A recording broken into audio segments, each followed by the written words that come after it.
क्योंकि उसे तलवारबाजी बहुत अच्छी आती है। उसकी ये बात सुन येरांग हंसने लगी, लेकिन उसने उसे एक मौका दिया और कहा कि ठीक है, तुम पहले जाओ। अब जब जहाज करीब आया तो उसने उस पर छलांग मार दी। फिर शुरू कर दिया उसने अपना कर्तव्य और बता दिया कि सच में उसे तलवारबाजी अच्छी आती है। इतने में येरांग और उसके बाकी के लोग भी उस जहाज पर कूद पड़े और सभी को मार गिराया। लेकिन जब इन्होंने उसकी तलाशी ली तो एक फूटी कौड़ी उन्हें उस जहाज पर नहीं मिली, जिससे सभी के चेहरे मायूस हो गए, क्योंकि उन्होंने काफी दिन बाद किसी जहाज को अपनी तरफ आते देखा था। अब न जाने कब ये मौका हाथ लगे, पर इनके पास तो खाने को भी कुछ नहीं है। इसीलिए येरांग उन आदमियों से गुस्से में पूछती है कि आखिर वो बिना खाना और पानी के समुद्र में कर क्या रहे थे। तब उसमें से एक बच्चा उठकर बताता है कि दरअसल वो लोग एक खजाने की तलाश में हैं, जो आज से कई साल पहले इसी समुद्र के किसी कोने में खो गया। यहाँ उसी कोरियन राजा के खजाने का जिक्र हो रहा था, जो उस जहाज में लदा हुआ था।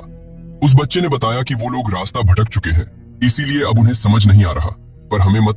तब येरांग एक सौदा करती है कि उनकी जान के बदले उन्हें उस खजाने के नक्शे को देना होगा। तो वो मान गए, क्योंकि जान से बड़ा अनमोल कुछ भी नहीं है। अब नीचे आने पर येरांग कुछ लोगों के साथ बैठकर बातें करती है और फिर उस नक्शे को खोला जाता है। उसे देख सभी के अंदर एक लालसा पैदा हो गई कि काश उन्हें ये मिल जाए। ऐसा ही कुछ येरांग के मन में भी था कि काश जिस खजाने के बारे में उन जापानियों ने बताया, अगर वो मिल जाए तो उसकी किस्मत बदल सकती है।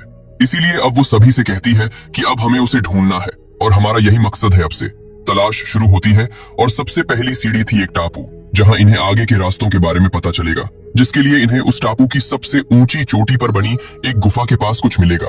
तो ये सभी अब उसी टापू पर पहुंचते हैं, जहां जाकर मुंची को एक सांड दिख गया।